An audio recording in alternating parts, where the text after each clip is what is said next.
All right, guys, this is James Baker with Wealth from Zero. How are you guys doing this evening?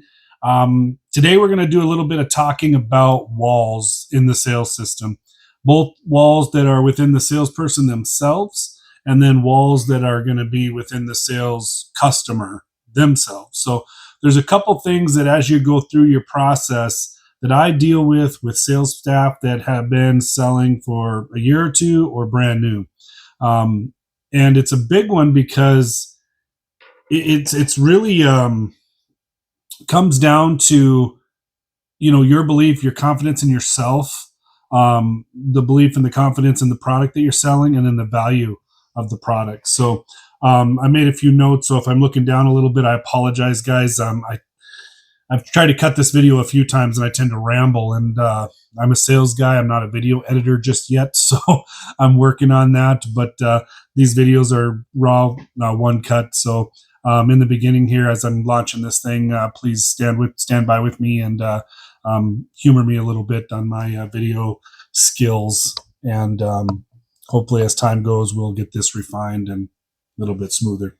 But so some of the walls that I'm talking about are the most important wall that I'm talking about as a salesperson is feeling like a salesperson. So I have dealt with sales guys that we've all worked with this guy too. The guy that instantly drops his pants on the sales floor out in the lot. He's a guy that kind of bypasses features and benefits, kind of bypasses the building of the value of the product, and he's just kind of like, he wants to be buddy buddy with the customer and tell him, I think you could probably buy it for this. I can go to the desk. I know I can get it for that. And I had a guy like that about 15 years ago. And good friend of mine, I brought him into the dealership where I was working, and a good college buddy of mine, and then we worked together well. But as I was desking his deals, I realized that with a lot of the product he was bringing me, a lot of the deals he was bringing me with similar product, he was exact on a price. With every deal, they're all different. It's going to depend on if you're, which accessories you have on that deal, or which year it was, or what time of year it came out. Also, the prices, the cost of these things fluctuate all the time for the dealers, as they should for the consumer as well. But what I had was a salesman that was afraid of the salesman stereotype.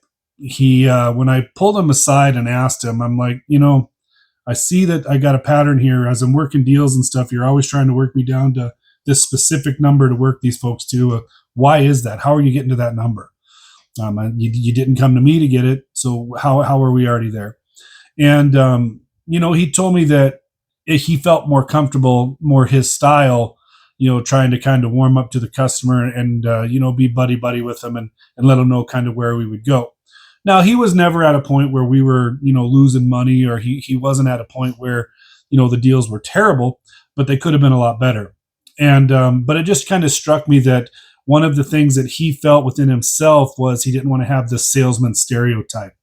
And I've seen that on multiple people since then, where I've got sales guys, they're out on the showroom floor and they want to try to be a friend to the customer, which is great, but also you got to realize you have a job to do.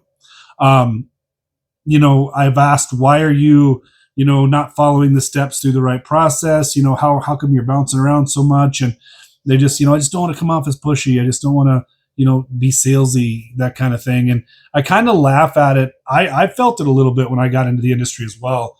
But I kind of laugh about it now because I can relate, and I remember it. But I kind of use an analogy like this.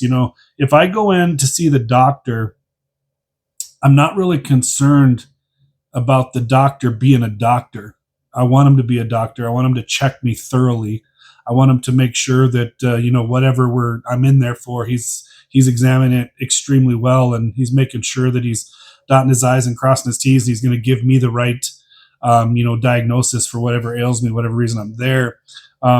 My salesman should be feeling the same thing. As a sales staff, you should want to be top tier. You should want to be professional, and you should want to show your customer that you're the best salesman there is. So you should take that salesman stereotype and ramp it up to, I'm not only a salesman, but I'm the best damn salesman that you're going to deal with.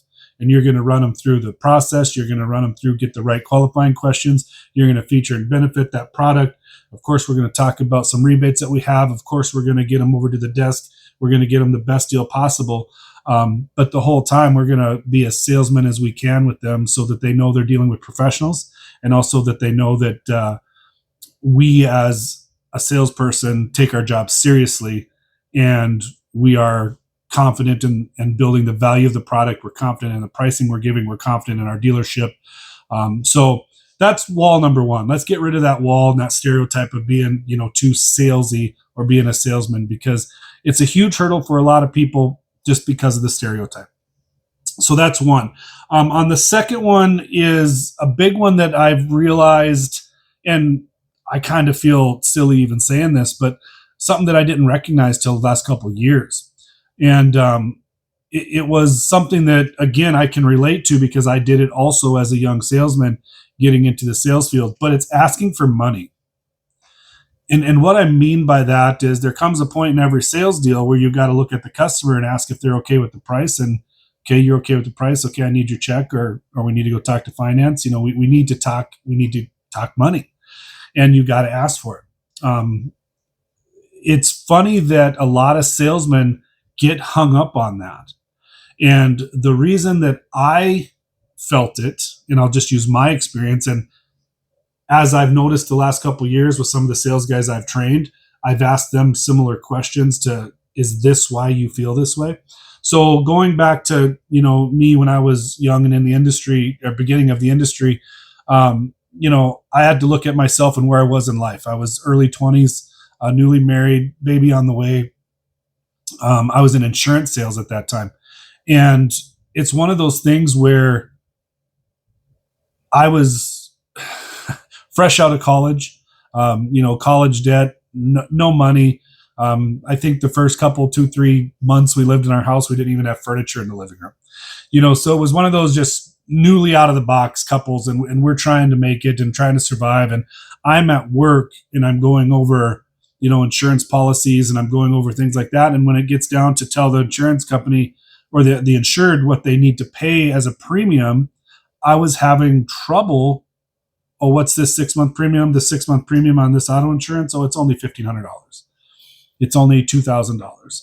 And those were smaller numbers than what I'm used to dealing with now. But at that time, even as a, early 20s, fresh out of college, this was early 2000s. $1,500 was a lot of money to me. So when I would think about the money that I was comfortable spending at the time, or the money that I saw in my checking account at the time, and I was asking people just to cough up $1,500 or $2,000, in the back of my mind, I was thinking like, holy cow, these people, they must think I'm crazy asking for this money. But because of my life experience, which was none really at the time, in the real world, in the business world, in the sales world, I didn't have the confidence. So I probably didn't get as many policies as I could have, because as I was asking that question, there was doubt in my tonality. There was doubt in my body language, and there was doubt in the way I was presenting things. And as salespeople, it's not what we say all the time, it's how we say it. And we will dive more into that later on in the series, but you can say something and a customer receives it completely different, not because of the verbiage or the words you said, but because of the tone that you said it in. So as I was asking for that money, it blew my mind that people would pay that, and they could pay for 6 months of insurance up front. It's like, what? You don't have to make monthly premium payments? You must be rich. So it was one of those things for me that just, it stumbled me. So that's the second wall I'm talking about is, I have a young kid at my Houston location who is a great kid, really smart. We've trained him up where he does great with product knowledge. He does great with, the customers and getting them in the store and walking him around and really narrow him down to a product. But he was really struggling he would call me to get me involved in helping him try to close deals. And I just found it funny that whenever he'd call, we were always in a different spot in the sales process. And I'd always kind of ask him after the fact, after the deal, or after the customer had left, like, why did you call me then? Why did you call me here? Why did you call me here? Well, I called to get pricing. And it's just like, well, we weren't there yet, but I understand, you needing to get that information to the customer. So what we found out in conversations back and forth, he and I, is that he was afraid to ask a customer for, $15,000, $25,000, $35,000. In his young, 19, 20-year-old mind, he was like I was 20 years ago. That's a lot of money. He couldn't, in his own life, he couldn't relate to asking for that kind of money. Even when he looks at the product and he knows what it costs us, he knows, where we're trying to sell it for, the margins we need to get, the value that we need to build, and he could do it. He could list the options. He could list the quality of construction, the warranty. He could do all of it and build a great valued product.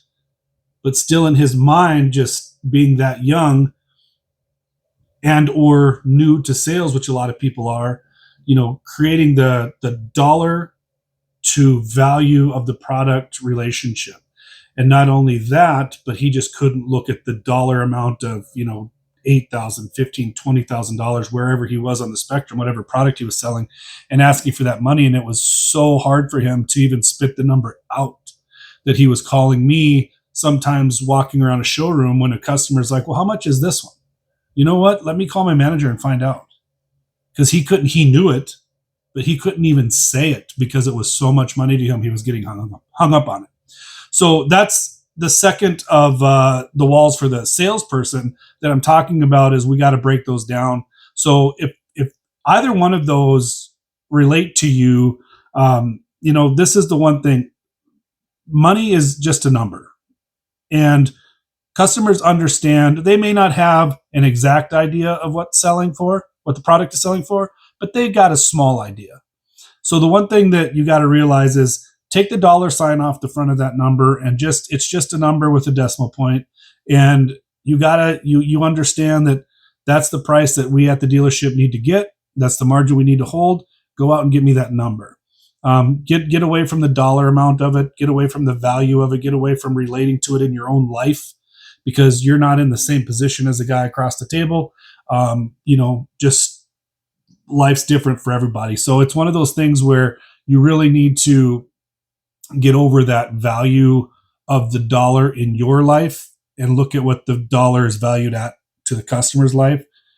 Take all that out. Just think of it as a number, and rehearse that, say that enough so that you get comfortable saying that, because it is a huge wall for a lot of our sales guys, and it doesn't matter the industry. It is a big wall. So those are the two that I have for the salesperson in general, is the stereotype and then asking for money.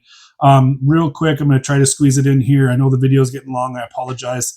A couple of walls for the customer that we as a salesman need to recognize. Okay, these are walls that we as a salesperson have to recognize within the customer, and we have to find a way to break those walls in order to not only gain the customer's trust and get the rapport built, but in order to get them to a position where they want to do business today. And that's always the goal, right? We assume every sale that customer is going to come in the door, and we assume that they're there to buy something from us because we're professionals, we're the best in the business, and we value that customer, we value our product, and we know that they're here to do business with the best. And that's what we're doing. So the number one thing for, when I'm talking about walls with the customer, the idea before we even start is we need to close this deal, right? We've all heard the ABCs of selling, always be closing. And yes, that's very valuable. But the big but in this sentence is you need to know when to ask these closing questions. You need to know when the customer's ready for that, or that's when we go back to that stereotype as a salesperson, and we kind of might come off as pushy if we're not in the right spots and we're not recognizing the right cues to be asking those closing questions and to be trying to push that conversation down the road a little bit to the desk so that we can move everything forward, get the deal closed. So one of the big one is right away, we got to recognize the right time, and we got to recognize the signs. So timing, what I mean by that is when that customer comes in the front door, instantly, it doesn't matter what you are selling, when the salesperson approaches the buyer, the consumer instantly has walls. The walls are, I just want to look today. I just want to find out what your prices are. I want to find out what you offer. I'm not buying anything. Okay, that's the elephant in the room. That's what they're feeling. They know that's what they're feeling. You know what what they're feeling. But I want you to understand something. When a customer goes to a dealership, they expect to be sold. So bring your A game to every time you're up meeting a customer. Bring your energy, bring your A game, bring your knowledge, bring your lack of knowledge. If there's something you don't know, tell that customer, I don't know, I will get you the answer. We're not guessing here. We're the best at what we do. If we don't know, we'll find the person that does know. We will take care of you just like professionals do. So with that being said, that wall of, I'm just here to look, I'm here to find out what you got, all your prices, that kind of stuff. One of the things that I like to do, and you fall back to the default, you fall back to the sales steps. Hi, Mr. and Mrs. Jones, how are you guys doing today? Thank you so much for stopping in. We really appreciate the opportunity to earn your business. Wow, Mrs. Jones, I really love that jacket. That color makes your hair look amazing. Thank you guys. Thank you guys for coming in. Make the small talk, build a little rapport with them, and then just get right down to it. And a lot of times it's, depending on how your dealership is structured and things like that, you want to get them back to a desk, get them sat down, over to a table, get them sat down so you can start, asking them some interview questions and find out exactly what they're doing and what they're looking for and what they want. One of the things that I like to do while standing, this is kind of a wild card for a lot of sales trainers, but one of the things I like to do while standing is I like to always be closing. So my question to the customer after we've shaken hands, we've introduced each other, we've had a couple little laughs and, kind of made a little small talk, is I will flat out be like, okay, I understand you guys are, after this model of truck today. I tell you what, Mr. and Mrs. Jones, if we find the right color, the right trim package, and we get everything that you guys want, are you guys in the position to buy today? And then I sit there and wait for an answer. Silence can be uncomfortable, but you have to wait for the customer to speak first. So the reason why I do that is I have the ABCs in my mind. I'm always closing. I'm always wanting to push the conversation forward. I like to get the elephant out of the room instantly. It makes the customer more comfortable. It makes me more comfortable. So I like to address the big things right up front. I understand that there's a process. I understand that we need to go through that. And trust me, I follow it as closely as I can. I recommend you follow it as closely as you can. It's a great default. So when you get off of the track, you know where you can bounce back to and pick up and continue to go through your sales process. But the thing is, I find out if I got the right trim, if I got the right year, the right color, the right model of truck here today, are you guys in a position to purchase today? So I want to know that question. And then the other one that is, a big kind of, I don't want to say no, but before I'm back at the desk, I'm standing there and I want them to understand that I am the guy that's going to take care of them. I am the guy that wants to know everything so I can help them as much as possible. I'm not going to be in a crowd of people asking some of these questions. They're a little personal, but, we're off to the side a little bit. They've came in. We're away from the front desk where they first asked for a sales guy. And we're sitting over here off to the side having just this little conversation before we go sit back and really dissect things. And it'd be like, okay, so you guys are willing to buy today? That's great. I'm glad you came, gave me this opportunity. I hope I can earn your business today. Any idea where you guys want to be at for budget? Again, silence. I'll just ask that question. I get the budget out of the way right away too. They may not know. They may not understand why you're asking that right now. And they may be like, you know what? I don't know. Let me see what you got. Or they may be like, I have no idea what these things cost. They're going to have some type of question to come back at you. I'm looking for the answer, yes, but I'm mainly asking the question because I'm trying to let them understand that I am trying to sell something to them today. I am trying to take them from coming into my dealership to driving off with something or taking something home so that we can deliver something to them down the road, whether it's appliances, hot tubs, whether it's cars, whether it's, windows, doors, siding, whatever you are selling and whatever they are there to purchase from you, I want them to feel like we might buy something today. And not just, I'm here to look, just see what you got. I want your prices. I'm not here in full to just show them what I got, get them some prices, and let them know a few things. No, I'm here to show them that, but I'm also there. They have my paycheck in their pocket. I want it. So that's what I want to let them know, that I'm here to do that. But they can trust me because I'm firm. It's my tone. I'm confident. I get it out of the way right up front. Now I've asked the two most awkward questions. Yeah, we know they're going to buy. Yeah, we know it's probably going to happen if we have everything they want. And I might know exactly what they want to spend.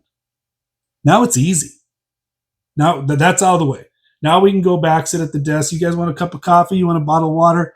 Let's talk a little bit about what you want exactly. Let's go through the list here and see what you want. And we can figure out all of that stuff. We got it all written down. Let's head out onto the showroom. Now I can ask about family. I can see if they have kids the age of my kids. I can see, what their history is. We can do a lot more bonding now. We got the business out of the way. Now things are a lot more comfortable. So those are a few things with that initial walls of getting through, getting their guard down, one, right away, just asking that question right away, getting that guard down so that they feel a little bit more comfortable. Whew, got that out of the way, and then, just getting them to a point where now they feel comfortable with me. I've asked some hard questions. We've gotten through that. So now we've kind of bonded in a way because we got the hard stuff out of the way. I treated them professionally. I was confident in the questions I asked. I was confident in the information I got, made sure that they knew that I was writing this stuff down because I want to make sure that they know that I'm listening to everything they're saying. And I need to know those so I can help them the best I possibly can. So with that, those questions out of the way, now we can, like I said, the easy stuff, we can go through and, make a list of all their needs and wants. We can find out exactly what they're after. Now we've got to go back to recognizing some signs. This is another wall that I find salesmen, and I don't know if it's maybe early salesmen or if it's young salesmen. I haven't determined, you can be 50 just starting in sales, or you can be, 20 and it's your first sales job. I don't really know necessarily if it's early in sales or young in sales. And I say that because I've seemed to have noticed it more in the last probably 10 years than I have in the last 20 years. And what that is recognizing body language and recognizing when a customer is letting their guard down. And when a customer is letting their guard down, that's when I really amp up and feel a lot more comfortable to, let me just use the terminology, shoot the shit with them. Because now we're relating and, we can feel a lot more comfortable, because if they're going to give me $15,000 for something, they got to feel comfortable with it. If they're going to give me, trust me with some personal information so we can run finance, they got to feel comfortable with that. So I can't expect them to give me information if I'm not giving them information, right? What I mean by that is I don't want to ask them about their family and their children and the sports they're in unless I'm telling them about my family, my children, and the sports my kids are in. I think that's a good back and forth. It's a really good, thing for us to get into so that they're feeling a lot more comfortable. Oh, he's just like me. His kids go through the same thing. He understands exactly what we go through at home. So when we're talking about that, it's just, that's who I want to do business with. I want to do business with someone that's very much similar to me, that understands my lifestyle, my needs, everything about me. It's a lot easier to do business with someone that's relatable like that. So recognizing the signs, and it's the reason I say I don't know if it's young in sales or young in sales people, like an age. I think it's probably more the age. And the reason I say that is because I feel, with social media, with video gaming, with all this other stuff that the younger generation is doing now, they don't have as many face-to-face conversations as we all did growing up. My generation, I was a 90s kid, 47 years old now. So I was kind of the last of the Mohegan, if you will, as far as the people who didn't have the internet, weren't sure we had video games, things like that, but we weren't, living in that world. And so the body language, I think, is missed by the younger demographic of salespeople, and they may not see those triggers when a salesperson is, or when a sales customer, a consumer, is starting to let their guard down. And when you see that guard starting to go down, now we can start talking about, instead of, this 2026 Dodge we have out here, you guys are looking at. No, now it's, your truck out here that we're looking at, the one you guys are taking today. That one is da da da da. We start putting that in their driveway. We start putting things in their backyard. We start putting the windows in the house. I mean, it's yours, theirs. When we start noticing that, if you start doing that too soon, it's going to feel pushy. So you got to recognize, body language. You got to recognize even the tone of the customers. Even the questions they're asking. They're no longer just asking, what does it get for fuel mileage? What size tires does it get? They start asking the question, how soon can we get it? When can we take delivery? Are you guys able to put these on it? Are you able to do this for the accessories? They start asking questions and taking ownership. And that's very important wall to recognize when that wall starts to come down, because there's a couple things depending on how your dealership works. I don't know if you're the one taking it from A to Z. I don't know if once you get, once you get a customer that you feel you've given pricing to and they're committed, if you turn that over, if you're TOing that to a finance officer or a sales manager, whatever you're doing, but you need to recognize the stages and the signs when a customer is going from I'm just here to look to I'm here to buy. So those are signs that are very important to recognize. And like I say, I think an older generation just naturally recognizes that, whether that's subconsciously or consciously. But I think a younger generation is missing some of that just because of the lack of personal, conversation. There's talking with my boss at my day job here. We talk sales strategy and stuff all the time. And one of the things we were talking about is, with some of our young guys, I told them, I wish as part of our training, I could recommend that they do 2-3 hours in a bar every weekend. And it's kind of funny, but the idea behind that is just socializing, just holding a conversation, just seeing people talking back and forth, reading body language, understanding, the tonality and how people talk when they're wanting something, when they're asking you serious questions, if they want information back or things like that. Just as part of sales training, I wish I could put them in real life social settings so that they could just have conversations face to face. And it sounds funny, but it's honestly, to me, I thought that would be very helpful.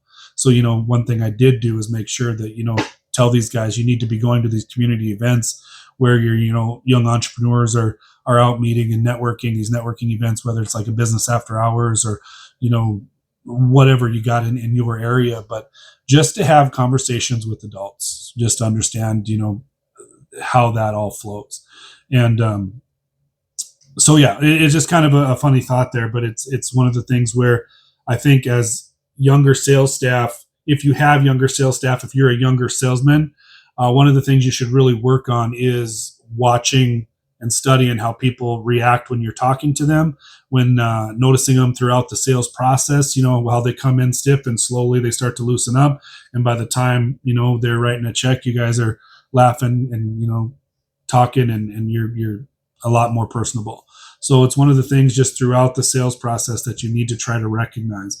A few of the sales tools, they say every salesman should have a pen. I think every salesman should have a mirror at home, and you should be running through your sales pitch, generically as much as you can. It's no different than, a football player watching tape, a quarterback watching tape on the defense he's facing this next week.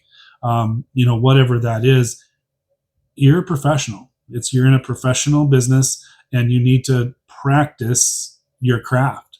And one of those things is just, it's kind of awkward, but just watching yourself as you're, pitching and as you're going over features and benefits, but just practice talking, practice having a conversation with an adult.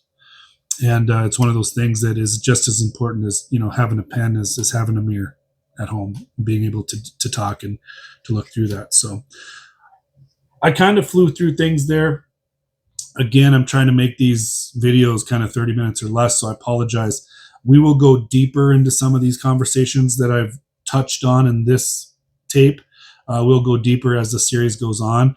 I just wanted to, get something out there and start conversation about the walls. And it's a really big thing. I want you as a salesperson, I'm talking to sales staff here, not closers, not leaders, not sales managers, but the sales staff, the salesperson.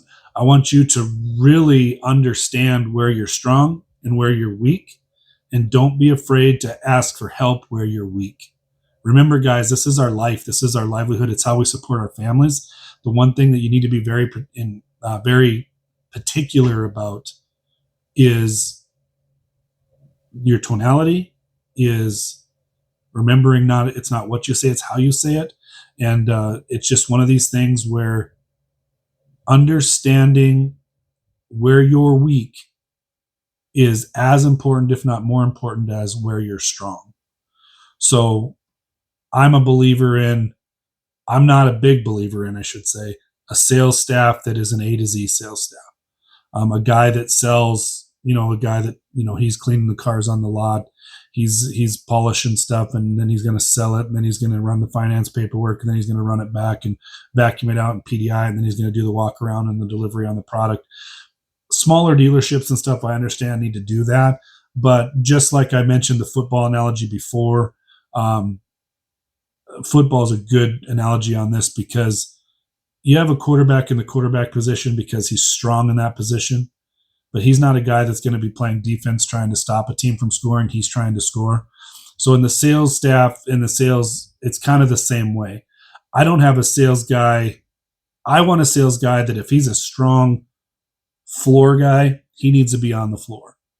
And, we can work and we can try to get that deal done. But if for some reason we don't get that done and that salesman or that customer walks, that salesman needs to follow up with them, yes. But if we try one or two times and we're not getting the follow-up, I need to get it to my defense. I need to get it over to another team member who is very strong in follow-up, very strong in, leads and things like that. So that's kind of introducing to a video coming next. But important enough to mention, guys, understand where you're weak. Okay? Understand where you're weak. Reach out to a guy like me. Reach out to your manager saying, hey, I just kind of feel weird asking for money. How do I go about doing that? Can you help me with that? Or, I'm having a real hard time recognizing when I should be asking, are you guys wanting to do this today? Or, that kind of stuff. And be open and be honest about where you're at, because this is your profession. This is your way of life. And I can tell you from experience, it will provide an amazing life if you get very good at it. So that's all for tonight, guys. Thank you so much. This was a video on walls. We'll be touching on more of this as the series goes. I appreciate you guys watching this long. We will talk to you soon. Again, James from Wealth from Zero. We'll talk to you soon.